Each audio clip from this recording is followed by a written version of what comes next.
Good day, ladies and gentlemen. We are honored to have the opportunity to tackle to every one of you about sociological criticism. But first of all, what is sociological criticism? Sociological criticism assesses literature in light of its societal context. The sociological criticism approach looks the author's place in society, as well as the impact the literary work has on the society's reader. Did you know that sociological criticism have three main sociological perspectives? But first, in order for us to understand the three main sociological perspectives of sociological criticism, let's identify first what is sociological perspective and how useful it is. The sociological perspective invites us to look at our familiar surroundings in fresh way.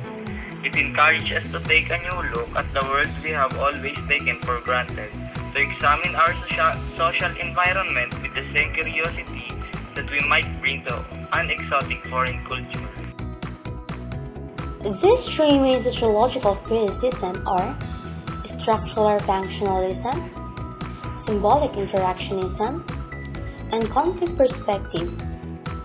These perspectives look at the same social problems, but they do so in different ways.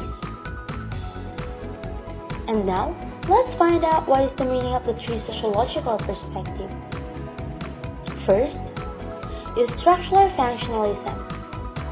Structural functionalism, a school of thought in sociology and other social sciences, that holds that each institution, relationship, role, and set of social norms that together make up a society has a purpose and is necessary for the survival of the others as well as of society as a whole.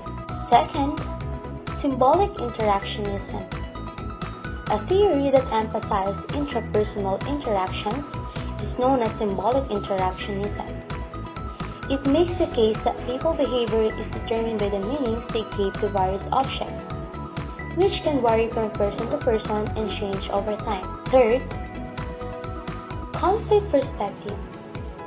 Perspective in sociology and social psychology, known as conflict theories, place an emphasis on material reading of history, a dialectical method of analysis, a critical attitude toward current social structures, and a political program of revolution, or at the very least, reform.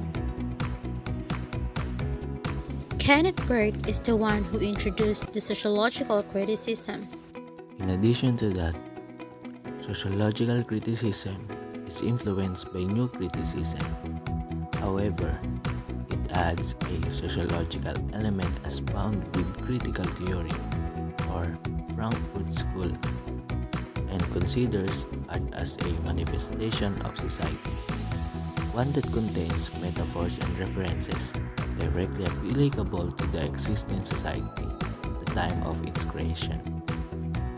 Here are some examples of literary works that approach may be used. First, The Story of an Hour by Kate Chapin. In the literary piece of the central character, Louise Mallard exists as a woman who endures oppression due to her status in society. Throughout the story, Chapin creates an intriguing plot that uses the subject of social criticism, focusing on the value and convention of society through the 19th century. Then here are another sample of review paper of how to approach was used. First, the sociological criticism of Old Man Xinjiang. The story Old Man Xinjiang reflects the ghastly socio-economic condition of the time and the struggle of the poor, such as Old Man Xinjiang, his former wife, and Old Man Red Eyes that are living in extreme poverty. All of these characters are old, helpless, but they can still working like slaves in order for them to live decently in their shanty homes. And that's all for our lesson today about sociological criticism. Hope you gained some knowledge and like our presentation. Thank you and goodbye.